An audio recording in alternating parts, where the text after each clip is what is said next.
नमस्कार दोस्तों, मैं दीपांशु स्वागत करता हूं आपका सीजीपीएससी व्यापम में एक बहुत ही शानदार पॉजिटिव न्यूज़ के साथ।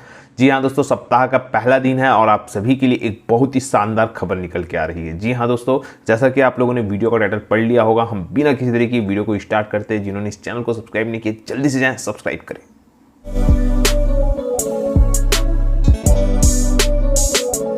वीडियो को स्टार्ट करने से पहले आप सभी को बताना चाहूँगा कि कल जो है सीजीपीएससी ने प्राचार्य वर्ग 2 और बहुत सारे पदों पर जो है भर्ती जो है ली है उसकी परीक्षा।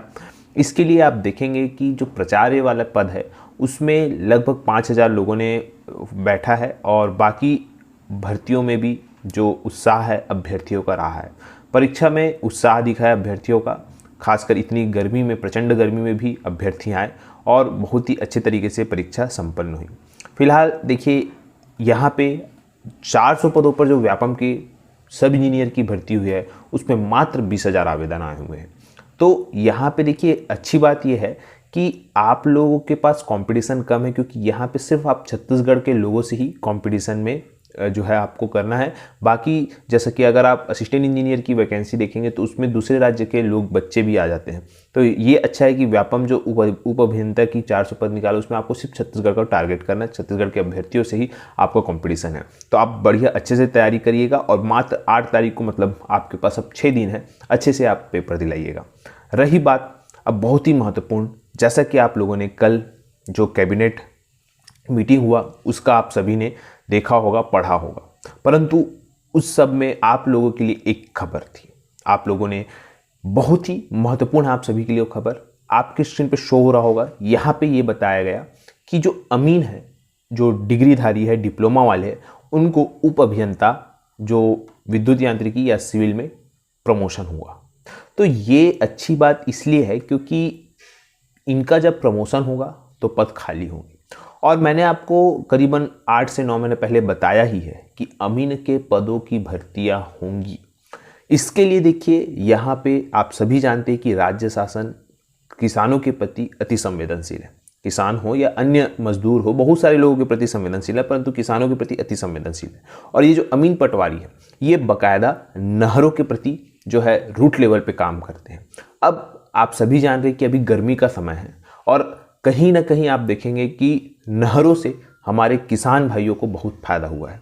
तो इसके लिए जो किसान भाई क्या होते हैं कि अगर उनके खेत में नहर के थ्रू पानी जो अगर वो बुलवाना चाहते हैं तो कहीं ना कहीं वो आवेदन देते हैं। इससे जो रूट लेवल पे काम करते हैं अमीन पटवारी, उन लोग के ऊपर जो है लोड बढ़ जाता है। आप सभी को ये बताना चाहूँगा कि जो गवर्नमेंट है वो, जो आप सभी जानते हैं कि आप लोगों ने पढ़ा भी होगा कि जो सिंचाई क्षेत्र है उसको जो बढ़ाना चाहती है, लगभग 75% तक उनका एक लक्ष्य है कि हम पूरे छत्तीसगढ़ के 75% भूभाग पर जो है सिंचाई करें।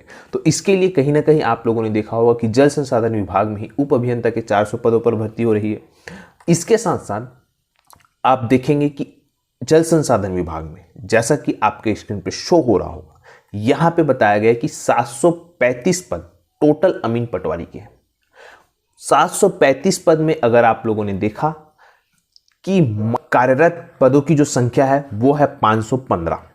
आप लोग देखे होंगे खाली पद है वो है 300।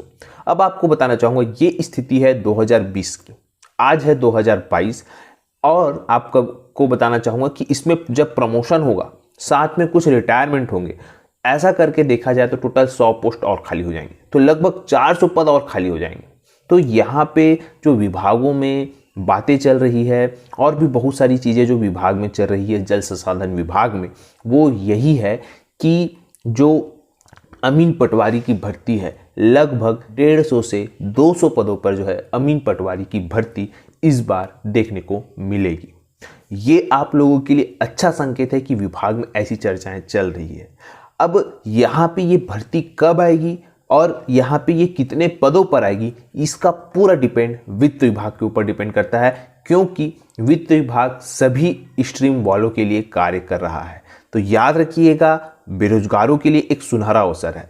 अब अगर हम बात करें इस अमीन पटवारी के, मैंने आपको बार बार बताया है, फिर भी बता रहा हूं कि इसके लिए जो शैक्षणिक योग्यता है, जैसा कि आपके स्क्रीन पे शो हो रहा होगा, 10 दंदो 12वीं पास, यहाँ पे मांगा गया है 10-2 12वीं पास, साथ में चयन के पश्चात 6 माह के प्रशिक्षण में प्राप्त अंकों के आधार पर अभ्यर्थियों को अधिमान्यता दी जाएगी।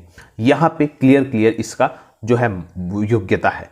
अब अगर हम इसके जो सिलेबस की बात करें तो आपका जो सिलेबस है सेम है जो आपके पटवारी का सिलेबस हो, राजस्व निरीक्षक का सिलेबस हो या कुछ और। व्यापम का आप लोग सिर्फ एक पटवारी का सिलेबस निकाल लीजिए और उसके अनुसार कार्य करिए, क्योंकि अगर आप देखेंगे कि हॉस्टल वार्डन के सिलेबस में सिर्फ आपके नंबरों का हेर फेर हुआ है, बाकी उसमें रीजनिंग बस नहीं है, बाकी पूरी चीज़ें समान है। तो आप लोग पटवारी का सिलेबस उठा के कंटिन्यू उस पर आप जुट जाइए, क्योंकि इसके बाद आप देखेंगे राजस्व निरीक्षक की भी वैकेंसियां हैं, हॉस्टल वार्डन की भी वैकेंसियां हैं, पटवारी की भी वैकेंसियां हैं, और भी ऐसे ऐसे पदों पर जो है आपको भर्तियां देखने को मिलेगी कि आप लोगों ने नाम भी नहीं सुना होगा व्यापम में। और ये भर्तियां व्यापम में ही होगी, कोई अलग संस्थाएं नहीं लेगी, आपको बताना चाहूँगा सिर्फ और सिर्फ व्यापम से ही होगी ये सब भर्ती। और याद रखिएगा ये जो भर्तियां होंगी बहुत ही कंटिन्यू, आप जब आपको समय भी नहीं मिलेगा तैयारी करने के लिए, इसी वजह से आप लोग अभी ही जो आपके पास समय है उसी का सदुपयोग करें और बिना कुछ देरी किए तैयारी में जुट जाइएगा। चाहे वो आप जीके की तैयारी कर रहे हो या गणित की तैयारी कर रहे हो, रीजनिंग की तैयारी कर रहे हो, जुट जाइए, क्योंकि देखिए सिलेबस सेम है। तो एक सिलेबस को उठाइए अगर आप व्यापम के टारगेट करना चाह रहे हैं या अगर आप सीजीपीएससी में टारगेट करना चाह रहे हैं, तो आप लोग बड़े ही तन मन और धन से जो है जुड़ जाइए और बिल्कुल तैयारी करिए। साथ में आप लोगों के लिए एडीओ का भी पोस्ट जो है, हालांकि इन सभी सिलेबस से वो एकदम हट के है जो एडीओ का सिलेबस है, इसी वजह से एडीओ का जो सिलेबस है उसकी तैयारी उन्हीं लोग करें जिनका मैथ्स कमजोर है या जो बोलना चाहिए इस पद के लिए इंटरेस्ट है। बाकी जो है अगर इस पद के लिए आपको 2 महीना भी मिल जाता है तो आप लोगों के लिए बहुत है, क्योंकि छत्तीसगढ़ आपका तैयारी पूरा रहता है, पंचायती राज भी आपका तैयारी पूरा रहता है, हिंदी का भी तैयारी आपको पूरा रहता है। सिर्फ आपको यहाँ पे 2 सब्जेक्ट एक्स्ट्रा पढ़ना रहते हैं, वो है ग्रामीण और आजीविका मिशन। इस बस ये जो 2 टॉपिक है यही आप लोगों के लिए एक्स्ट्रा है, बाकी आपके पास पूरा ये चीज़ें आपको पढ़ना रहता है जो कि आप पढ़ लिए रहते हैं। तो आप लोगों के लिए वैकेंसियां आ रही है, साथ में संयुक्त भर्ती भी आपको बार बार देखने को मिलेगी, क्योंकि जल संसाधन विभाग में भी सैकड़ों पदों पर जो है पद जो है रिक्त है सहायक ग्रेड 3 डाटा एंट्री ऑपरेटर के। तो ये आप लोगों के लिए सुनहरा, ये गोल्डन अपॉर्चुनिटी है, क्योंकि ये तो सिर्फ जल संसाधन विभाग का है, ऐसे अनेक विभाग है, पर्यावरण संरक्षण विभाग है और भी अनेक विभाग है जिसमें बहुत सारे पद खाली है। तो वो जो है संयुक्त भर्ती के तौर पर जो है वो भी देखने को मिलेगी और भी ऐसे ऐसे पदों पर जो देखने को मिलेगी जिसका आप लोगों ने नाम भी नहीं सुना होगा। बिना किसी देरी के आप तैयारी चालू कर दीजिए, यही एक पूरा पॉजिटिव न्यूज़ देना था। आशा करता हूं कि आपको वीडियो अच्छा लगा होगा। अगर वीडियो अच्छा लगा तो आप इसे ज़्यादा से ज़्यादा लोगों तक शेयर करें ताकि सारे लोग इसमें तैयारी करना चालू कर दीजिए। यही एक न्यूज़ देना था। आप लोग सभी स्वस्थ रहिए और मस्त रहिए।